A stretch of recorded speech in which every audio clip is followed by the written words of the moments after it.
All right.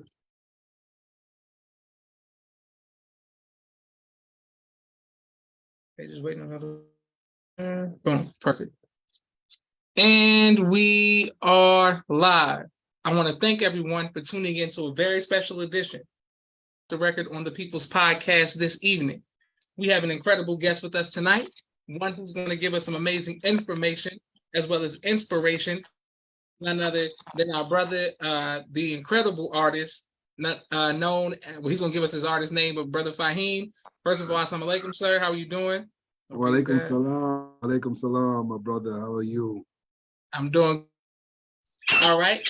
So first of all, thank you for taking time to the schedule, and thank you everyone who's watching. The first question that we have for you, sir, is how did you get into battle rapping? How did I get into battle rap? Well, I've always used music and rapped and stuff like that. Even my father, inside or whatever, even like reggae, chatting a little bit of, I've done all of that, but as far as battle rap, that's something that kids used to always do back in the days, just back and forth, battling each other. Kind of gave me the idea or the inspiration for battle rap was, just watching a lot of videos, during the early 2000s on Sinetta and some of those channels.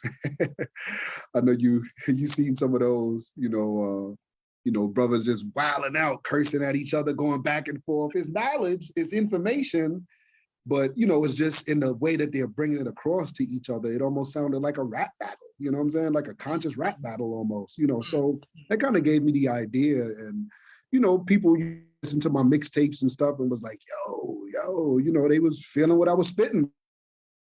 So you should battle rap, you know what I'm saying?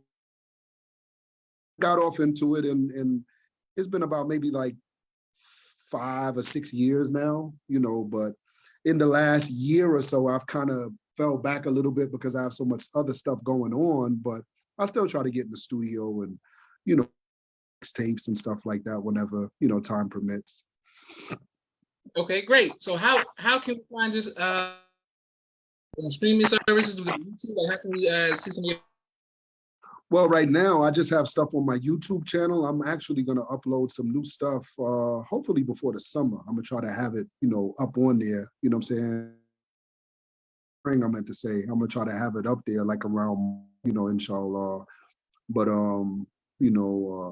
some of my people's out here in Atlanta, where I'm at right now, and in Augusta, have like little studios and stuff. And, I try to get in there and just knock a joint out real quick. I don't really get too much time to write like that. So a lot of times it'd be, hear the minister or hear his brother online, dropping some knowledge and, put it in a bar. You know what I'm saying? So yeah. That's skills. That's a gift that you can do that. Okay, but what's your YouTube channel so we can go to it? Daysunda, AYSUNDA and GOD, Daysunda God. And or you can just type in Daysunda God on the YouTube search and you'll see a lot of, videos and stuff that I've done even on other channels. And even some of my battles and stuff that I've, you know what I'm saying? And of course, my other channel is the MGC Network. Encompasses pretty much not just me, myself, but I like to, other brothers, other 5%ers, Moors, even Black Christian, our Black Christian brothers, our Black Hebrew Israelite brothers, our, whoever's conscious. I just like to, you know what I'm saying? But of course, it was started and founded by the 5%. They gods, brothers such as myself and Wakil and, brother Alamo, rest in peace to the elder God, you know what I'm saying? But yeah, those are just some of the spots right now where you can hear some of my stuff. But inshallah, in the future, I'm gonna have more stuff that I'm gonna upload for the people to check out. Perfect. Okay, and people are showing you love all across the country. Thank you all for down out of Indianapolis. You can't spit this on YouTube as well. What I wanted to ask you, sir, is how did you get introduced to the knowledge of self with the 5% Nation of Islam? You say it again. Wait, hold on. You know what? Let me turn my thing down because it's like I got mine up so loud so I could hear you. It's kind of like screaming in my ear. Say, ask the question again. Yes, sir. How did you get knowledge of self with the 5% Nation of Islam? How did you find it? Oh, okay. Yeah, yes, sir. Well, with the Nation of Islam came a little bit later, but initially when I first got knowledge of self, it was with the Nation of Gods and Earths. Okay. And this was around end of 94, early 95 in Richmond, Virginia. You know, I was given the knowledge of self by brothers that were in an pretty good job. You know, I would, not fault them, those brothers, for the knowledge they impart or whatever. But just it was some of the things within the teachings that they gave me that kind of made me dig deeper. And one of those things is, that was kind of suspicious to me. These 120 lessons, and brothers is like, yo, they come from Father Allah. They come from Allah the Father. They come from Brother Clarence 13X. They come from, like almost as if Elijah Muhammad didn't have anything to do with it. Muhammad, so it's on a search to dig deeper, and in studying the lessons, I understand that the supreme wisdom teaches us that we are Muslims. We're Black Muslims, original Muslims. And it also teaches us, Brother Clarence 13X mostly focused on that aspect of the teaching. The Black man is God, the Black man is God, and it was so much so until I think the latter part or the other part of that, being Muslim, a righteous Muslim, which is stated in the English, we call it 1 to 36, we kind of disregard that. And so, brothers kind of go off of the Arab way of seeing that word, Islam, which is funny because, word Allah or the name Allah, they go by pretty much the most honorable Elijah Muhammad, but it's a human being. Now we could debate who that human being is. We can debate about that, but it's a human being, which we know in Orthodox Islam, that's emphatically now cipher. That's stopping Allah. Like, oh God, forgive us. What are we saying? They agree that it's a man. And when you look at other terms that the messenger, taught in the supreme wisdom or in the 120 lessons, they agree with most of those. But when it comes on to the word Muslim or the name, just say, no, I'm not a Muslim. I'm not a Muslim. That's not me. That's not me.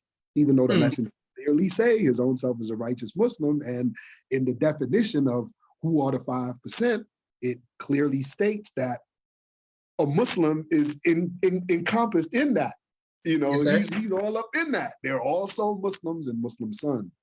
So again, it just led me on a deeper search. And I would say like around 98, 99, I began listening to the Honorable Minister Louis Farrakhan because, prior to that, dissing the minister, I was one of those, always dissing the minister like, oh yeah, he's just like Elijah Muhammad, because they was hating on Malcolm and stuff, that they don't really got the understanding to these teachings or whatever. So that's why the father had to come, and the father had to give us the right information and the right understanding. And the brothers used to bomb me when I met Muslim gods, 5%ers that was in the Nation of Islam, some were registered, some weren't registered, but they were 5%ers that followed the teachings of the Honorable Elijah Muhammad.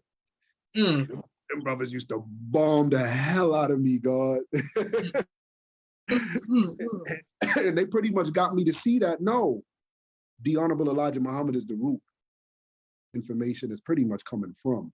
And it's off of his understanding is where you should begin your growth and development, as, you know what I'm saying? So that put me on a path to begin studying Islam, and I studied a little bit of Orthodox Islam because, when you get into it with the Sunni Muslims, a lot of times, because I call myself a Muslim, they say, no, you ain't no Muslim. You teaching something that is, shirk, that you setting up partners with Allah, you calling yourself a God and Elijah Muhammad a God, and God and Master Farad. So I had to learn their doctrine, their literature, and even learn the language, the Arabic language, somewhat, because a lot of them would always use that to say, well, see, you never read the Holy Quran. What do you mean I never read the Holy Quran? You read it in English. This is what a lot of the Philly dudes used to say when I was in federal. You read it in English. So if you're not reading it in the language of Arabia, my brother, you know, Aki, then that's not Islam. That's not al-Islam. You know. So I had to learn the language. But the funny thing about it is when I learned the Arabic language, it's still to what the Honorable Elijah Muhammad taught us. You know, nothing. You know what I'm saying? It only gave me more fuel for the fire, for the argument that I was putting forth, that the black man is God. The white man is the devil. We see that all riddled through Islam, even down to the rituals of Hajj. We see that racism in Islam. No, well, Allah's a racist then. You know what I'm saying? Because it's all in the religion, it's all in the culture. It's science. We see this all through nature, that there's a weak force trying to get it in the world, but yet instill that powerful dominant force, which is righteousness, which is what this whole entire universe is made up of. It's getting rid of that negative and evil force. So this is not the day and the time that we're living in of the recessive gene, the recessive man, recessive thing. Even if it's a thought, if it's recessive, we try to, you know, as the Quran says, bust up the brains of falsehood till we bash out his brains. Yes, sir. Okay. Praise be to Allah. You're a teacher. And my sister Naima says, Peace family. The world says, praise be to Allah. Thank you all for watching. Can't wait to put this on YouTube. All right. So let's go back to you. Okay, I know you were in prison, and some of the lessons that you learned, or a lesson that you learned, that you can impart on the viewers to encourage them not to have to go to prison. Lesson, like what did you see inside that helped you from not going back? I mean, a lot of stuff. I mean, a lot, you know, because I've been to state prison and I've been to federal prison. You know, I did a state bid when I was like in my early 20s, and I went to the feds when I was like 29, 30.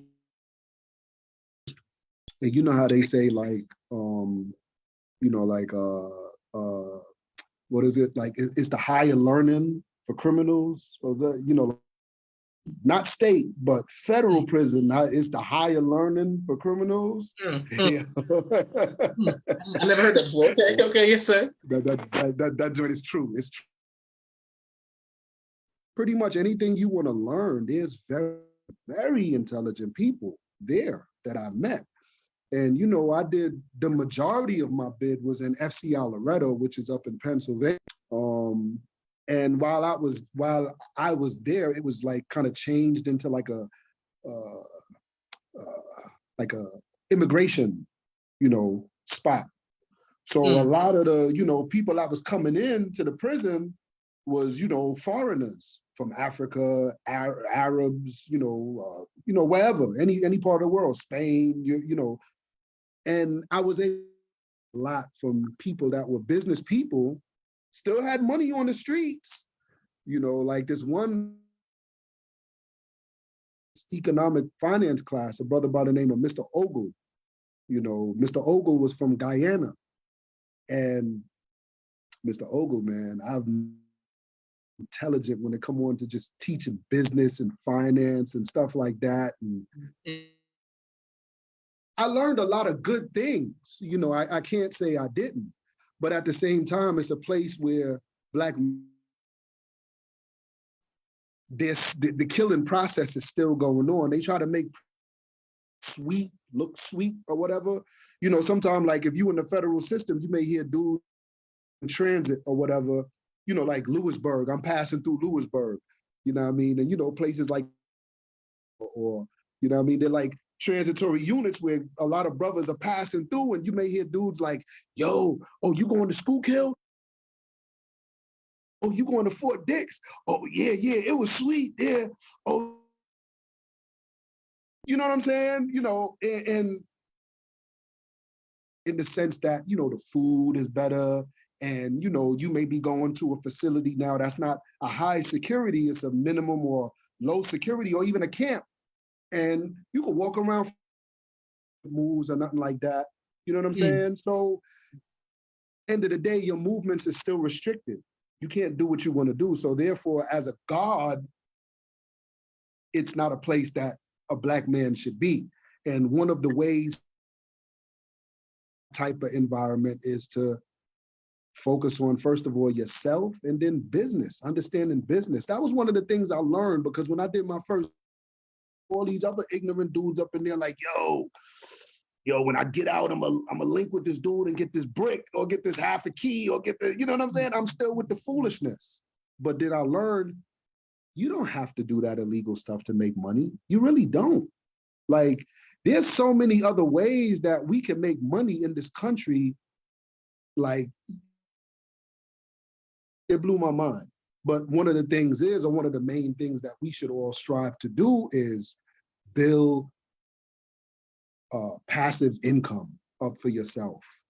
Stack bread, save capital, enough capital to build you a passive income business. I'm in one of my units right now in Atlanta. I was here, left some black stuff on the carpet. I don't know, so I had to get that up. But this is passive income. And I'm home in my bed sleeping and I'm making money. You know what I'm saying? So residual, passive income, these are things that we need to build up and then have multiple streams of it coming in. Generational wealth. You can feed yourself. Children don't have to get out there and indulge with these unscrupulous cats out there in the street talking about moving pounds and running over. I mean, yes, sir. Okay, man, you teach it. All right, we're excited, and people are showing you love all across the country.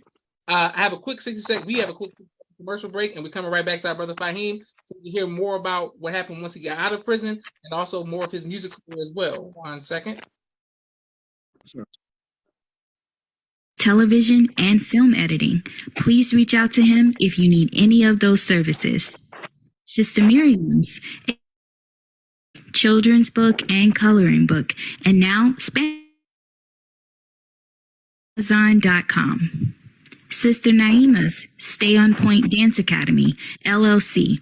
She teaches ballet virtually to young girls all across the country, right here in the studios of Atlanta, Georgia.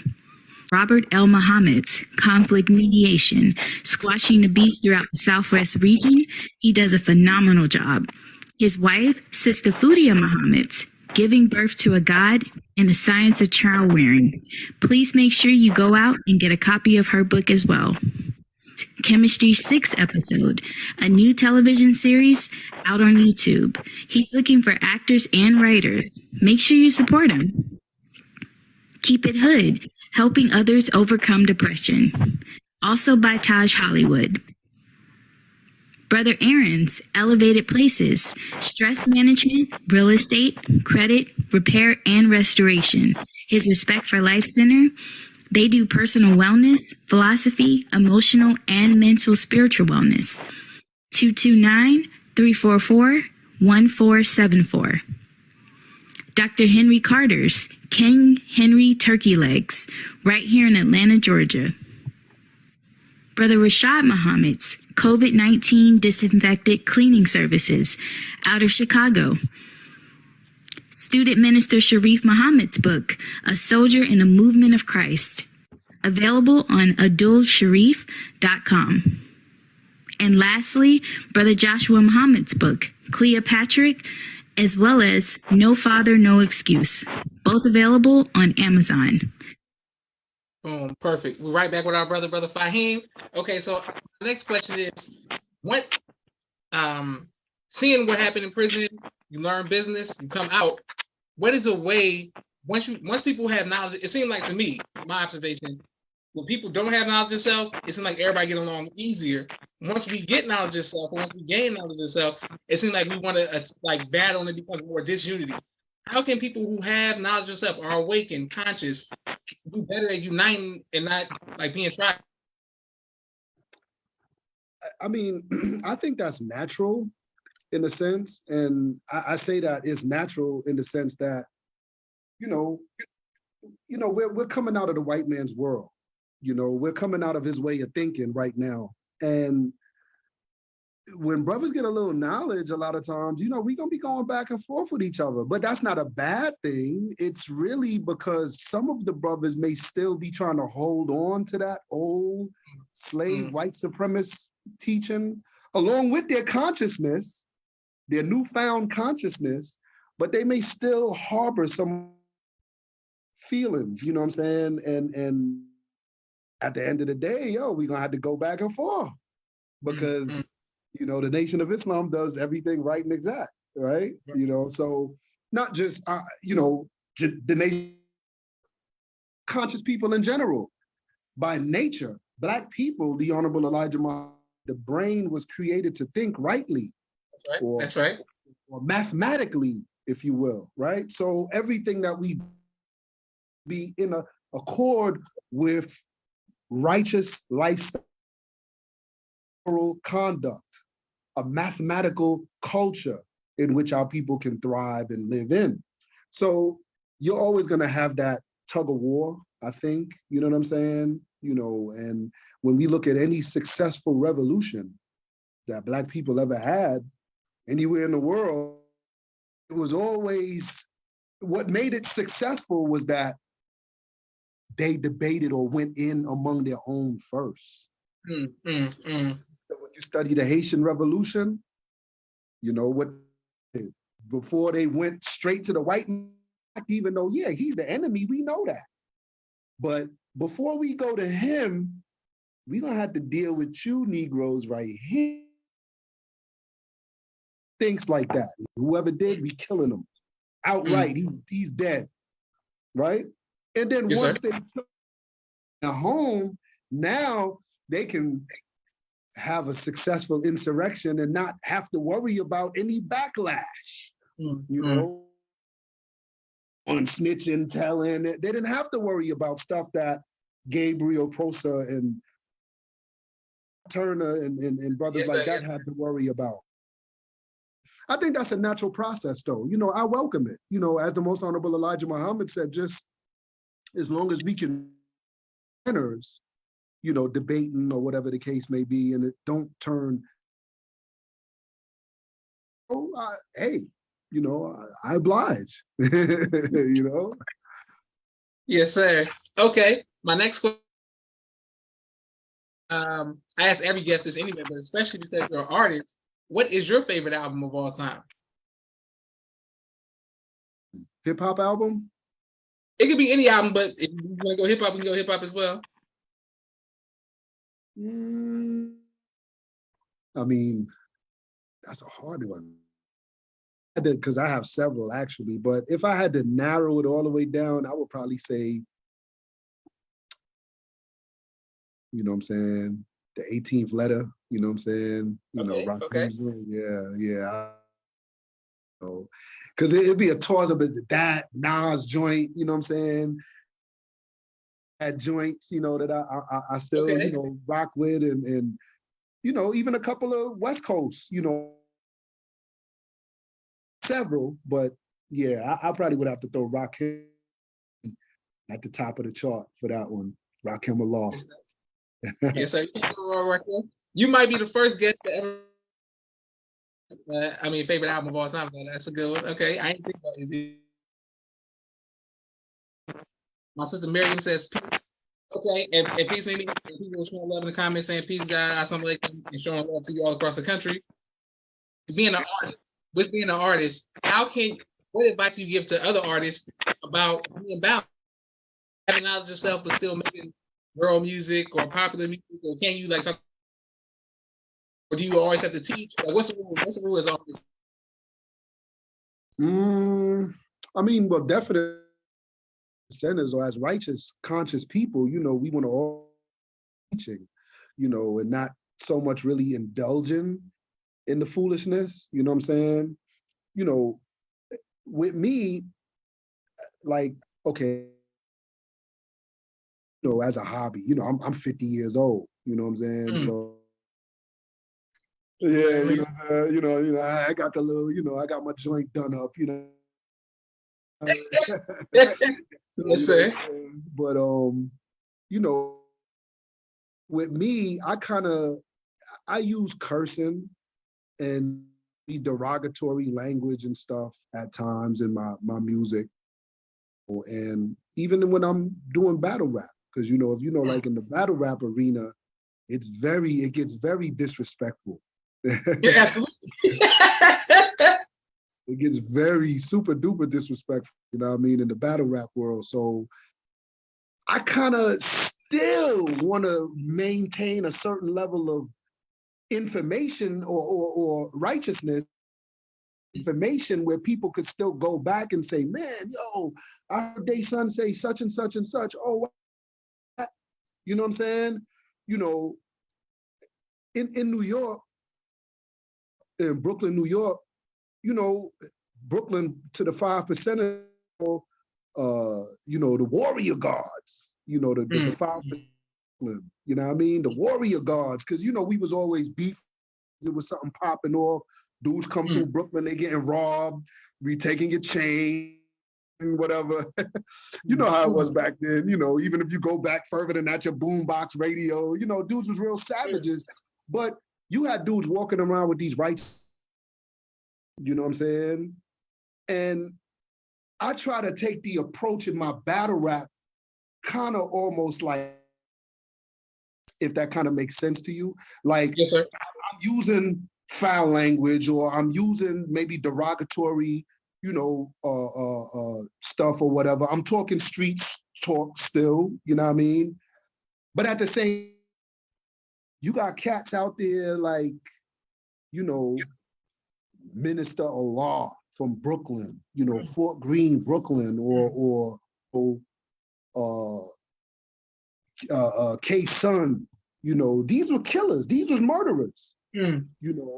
um, a brother by the name of Malik, his government name is Anthony Boatwright. But if you ever heard of the Preachers Crew from out of New York, up in Bronx, some said that Malik had knowledge of self. That's how he got the name Malik, the righteous name Malik. But Malik, if you know anything about the Preachers Crew, it's killers in the Preachers Crew. You know what I'm saying? But what's ironic is how many people have listened to these brothers, even though they're savages running through the hood doing all of this destruction, but they might have said something like, yo, the black man is gone. And somebody heard that. Another young brother heard that. So taking on that degenerate lifestyle that he heard that word come from, message or that word or just that little phrase, built on that, and he ended elevating himself past those individuals,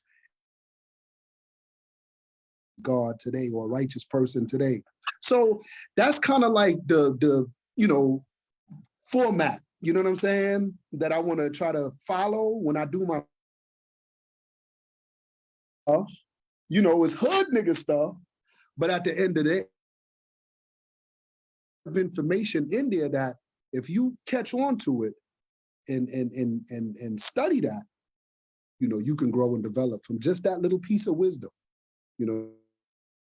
Approach I try to take for the most part, and I think that's should take, whether it be rappers, whether it be R&B, whether they do reggae, chill with some, you know what I'm saying? Sisters out there with the whorish bars and stuff like, because youth are listening to that and you want them to catch on and clinch on or cling on to the righteousness what you do, not the ignorance. You know what I'm saying? So yeah. Perfect. That's what I would say. Wonderful and great advice. And people are showing you love. Thank you all for watch the People's Podcast. All right, but Fahiym, I have one more question for you, sir. What would you like your legacy to be? I would just like, to raise the youth to a higher, just moral conduct, and knowledge, of course. The Bible says in both Old and New Testament, my people are destroyed from a lack of knowledge. Yes, sir. And I think in the New Testament, I believe it's from the lack of knowledge. So if it's one thing that we want to do to aid and assist the Christ, the Messiah, is, like Jesus in the Bible that said, feed my sheep. If you really love me, feed my sheep. He had times, to make sure that sinks in. Youth out here, they're watching you. You may not, like I remember, Tupac was saying, in an interview, like, yo, Dr. King, that should be your leader. I ain't your leader. You shouldn't be following me. Or, he was talking to the youth, but he's like, yeah, I'm not, Malcolm X. That's who you should be following. That's who you should be following. And he's right. That's who the youth should be following. But in reality, the one that they're following, because first of all, you're here today in real time. Those were past. I can see you. I can listen to you. Feed off of your energy. I can, you understand what I'm saying? So this is what we want to leave as a legacy, basically. We want to turn the youth back into, a righteous living. You know what I'm saying? Because when you look at New York back in the 1960s, 1970s, it was flooded with 5%ers. God and Peace Queen and Peace Earth or whatever. It was that all over the place. But then once the white man, it was like a chess game. He did a beautiful move, beautiful chess move. Dropped that crack in the hood, heroin, first, and then the coke second, and then the crack. Boom! Oh man, he devastated it, man. Now the God, peace God, yo, take your chain off, bro. Yo, take that chain off, nigga. You see what it turned into? So today, it's flooded with Crips and Bloods, all over, not just New York, but all over the country. Back in my era, I would have never thought I would have saw the day where Crips and Bloods would be in New York, but that they're in New York. We always, in New York, our mentality was like, oh, that's them dudes over there on the West Coast. Them niggas crazy, them niggas stupid.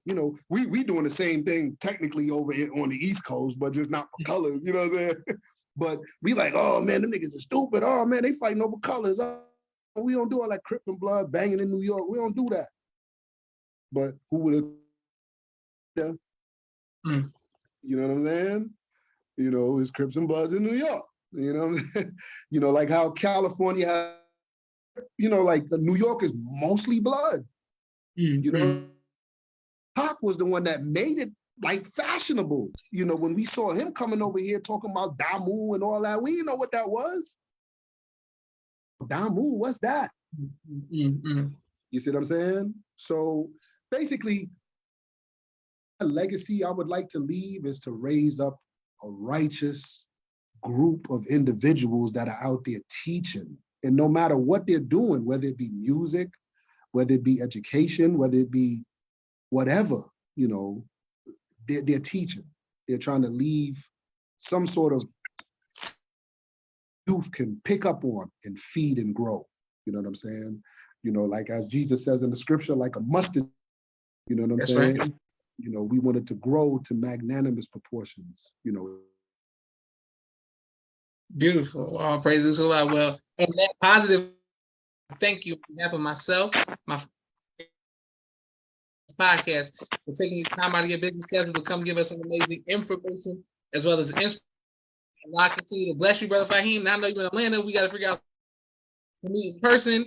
And man, if you rapping, anything you're doing, just keep us posted so we can be connected. In Atlanta? Yes, sir. Yes, sir. I'm in Atlanta. Oh, okay. Wow. Okay. What side of town you on? I'm on like the north. The north side. Okay. Oh, you over there? Okay. Yeah, I got a not too far. The cooler, the cooler, I think it's called. Okay, yes, sir. Yes, sir. Yes, sir. Yeah. I'm in Brookhaven right now. This is where my unit is over in Brookhaven. But yeah, definitely. Yeah, we got a link. I didn't know you was out here. We could have got together live and did this, dog. You could have came through. You know what I mean? But yes, sir. We'll do another one and we'll link up. Inshallah, definitely. Praise be to Allah. All right. Thank everybody for watching. This is Joshua Leonard Muhammad signing off for the People's Podcast. Assalamu alaikum, sir. Walaikum salam. Peace.